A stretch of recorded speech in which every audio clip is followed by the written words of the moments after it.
एक गांव में गौतम बुद्ध का बहुत बड़ा आश्रम था।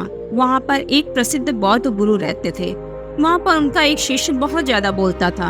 हर समय इधर उधर की बातें करता था। जब वो दान लेने के लिए जाता तो हर घर से एक नई कहानी लेकर आता और आश्रम के दूसरे शिष्यों को सुनाता था। एक शिष्य की बुराई दूसरे से करता था, चुगली करता था और दूसरों के सामने अच्छा बनने का प्रयास करता। खुद के मुंह से खुद की तारीफ करता रहता और हमेशा ही खुद को गुरु के सामने सबसे बुद्धिमान और उत्तम साबित करने का प्रयास करता। वह खुद को सभी शिष्यों से अलग और श्रेष्ठ मानता था।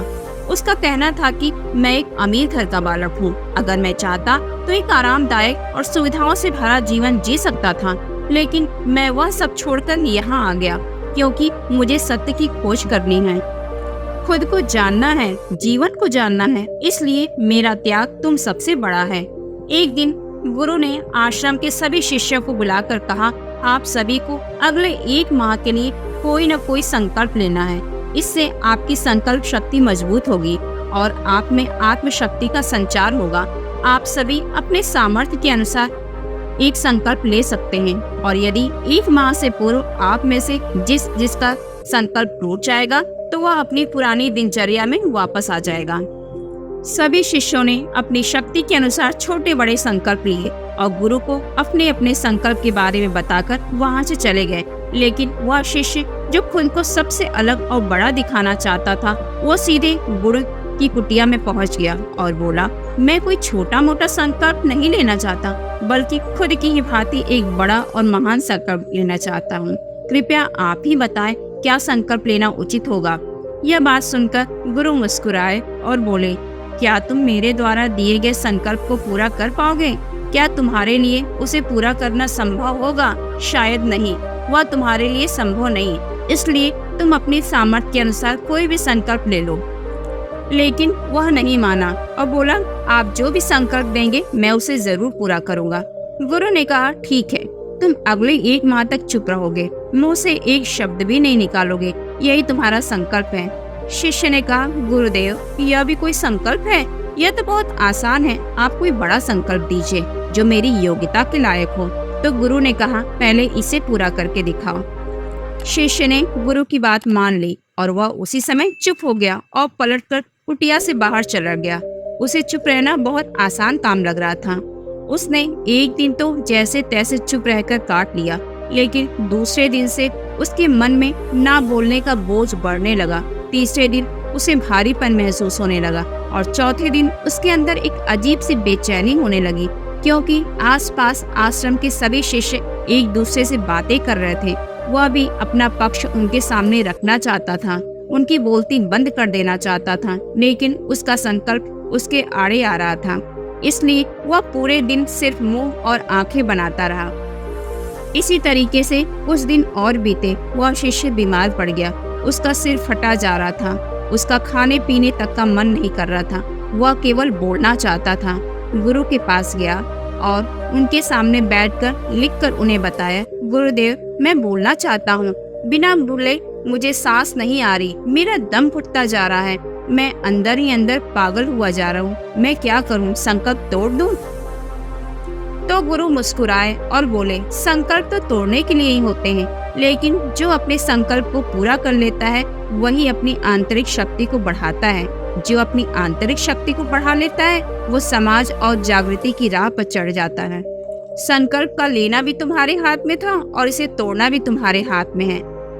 तुम्हारे बहुत से गुरु भाई अपना संकल्प तोड़कर अपनी पुरानी दुनिया में वापस आ गए, पहले जैसे जीवन जी रहे हैं। अगर तुम भी चाह रहे हो कि अपना संकल्प तोड़ लो तो तोड़ लो, अपनी पुरानी दिनचर्या में वापस आ जाओ। लेकिन याद रहे, अगर आज तुम इस छोटे से संकल्प को नहीं संभाल पा रहे हो तो तुम अपनी बाकी की पूरी जिंदगी को कैसे संभाल पाओगे?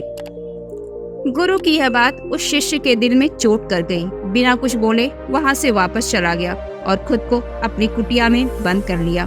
केवल अपने जरूरी कामों के लिए ही वह कुटिया से बाहर निकलता, बाकी सारे समय कुटिया के अंदर ही बैठा रहता। 15 दिन बीत चुके थे और आश्रम के लगभग सभी शिष्यों का संकल्प अब टूट चुका था, लेकिन उसका संकल्प अभी भी जारी था। संकल्प लेने के बाद से अब तक उसने एक भी शब्द बोला न था। सारा आश्रम हैरान था कि इतना बोलने वाला इंसान चुप कैसे हो गया। 15 दिन बीतने के बाद वह दोबारा अपने गुरु के पास गया और लिखकर बताया, गुरुदेव, मैं बाहर से तो चुप हूँ, लेकिन मेरे भीतर बहुत सी आवाजें हैं, बहुत सी चीख पुकार और शिकायतें हैं। मैं अंदर ही अंदर बात करता रहता हूँ। क्या इस तरह से मेरा संकल्प अभी भी जारी है? तो गुरु ने कहा, हाँ, तुम्हारा संकल्प अभी भी जारी है, लेकिन जब तक लोगों की ये आवाजें तुम्हारे कानों में पड़ती रहेंगी, तुम्हारा मन बोलता रहेगा, क्योंकि इसे तो आदत है बोलने की। तुम भले ही बाहर से चुप रहो, लेकिन तुम अंदर ही अंदर बोलते रहोगे। तुम्हें इन बातों से, इन आवाजों से दूर जाना पड़ेगा। शिष्य ने गुरु को प्रणाम किया और वहां से चला गया और सुबह होते ही अपनी कुटिया को छोड़कर जंगल की तरफ चला जाता है। कई दिन बीत जाते हैं, संकल्प का समय भी पूरा हो जाता है, लेकिन शिष्य वापस लौट कर नहीं आया। आश्रम में सभी लोगों को ये डर था, कहीं जंगली जानवरों ने उसे खा तो नहीं लिया। इस बीच उसे ढूंढने की बहुत कोशिश की गई, लेकिन वह कहीं नहीं मिला। सभी गुरु भाइयों ने मान लिया था कि जंगली जानवरों ने उसे अपना शिकार बना लिया, लेकिन गुरु को अभी भी विश्वास था कि वह अवश्य एक दिन आएगा। एक दिन आश्रम का एक अन्य शिष्य गुरु के पास आया और बोला, गुरुदेव, हमारे उस अधिक बोलने वाले भाई के साथ क्या हुआ होगा? क्या जानवरों ने उसे मार दिया होगा? तो गुरु ने कहा, हो सकता है कि जानवरों ने उसे अपना शिकार बना लिया हो, लेकिन उसके न लौटने की एक दूसरी वजह भी तो हो सकती है। शायद उसे वो मिल गया है जिसके लिए वह गया था। फिर शिष्य ने पूछा, गुरुदेव, क्या ज्यादा बोलना इतना हानिकारक होता है?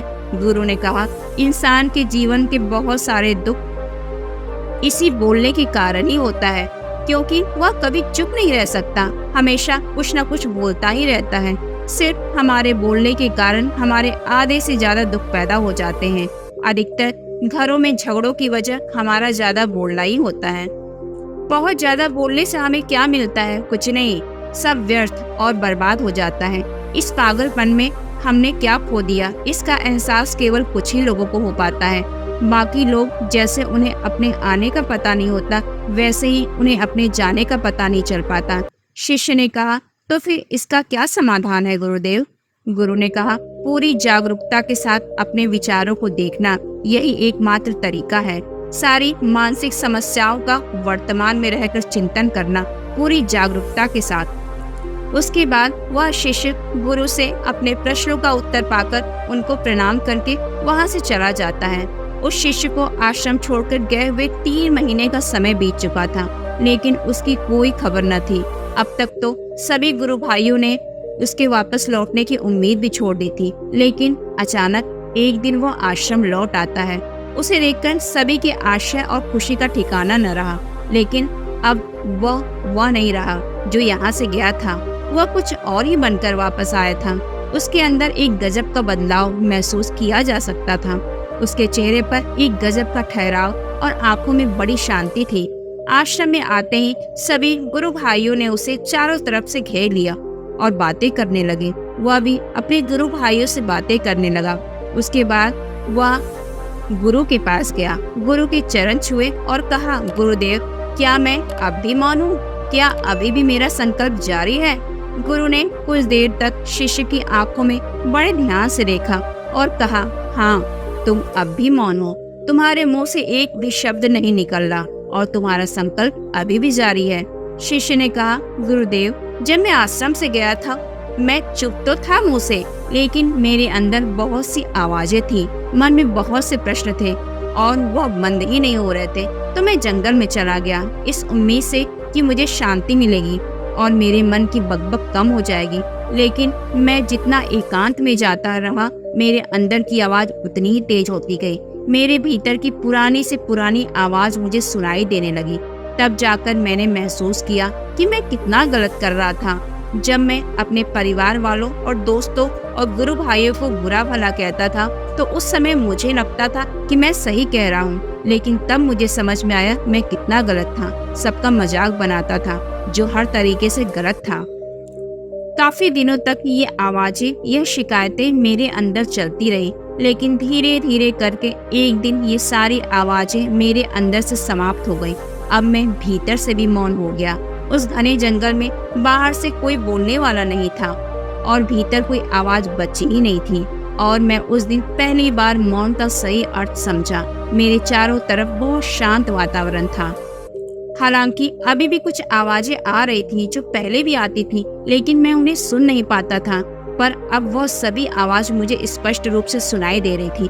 हवा के चलने की आवाज, चिड़ियों की चहकने की आवाज और पानी के बहने की आवाज, यह सभी आवाजें मैंने पहली बार पूरे होश पूर्वक सुनी। अपने चारों तरफ इतनी शांति मैंने पहले कभी महसूस नहीं की थी। तब मैंने पहली बार अपने मुंह से कोई शब्द निकाला। मैं चिल्लाया, ईश्वर, यह कैसी शांति है? सभी कुछ इतना शांत क्यों है? ऐसा क्या हो गया? लेकिन मेरे चिल्लाने के बाद भी वह शांति भंग नहीं हुई। सब कुछ पहले के जितना ही शांत था। तब गुरु ने कहा, जब तक हम बाहर की तरफ बोलते रहेंगे भीतर अशांति ही रहेगी, लेकिन जिस दिन हम भीतर की तरफ मुड़ जाएंगे तब हमारे मुंह से कुछ भी निकलेगा लेकिन हम शांत ही रहेंगे, हमारा मन शांत ही रहेगा।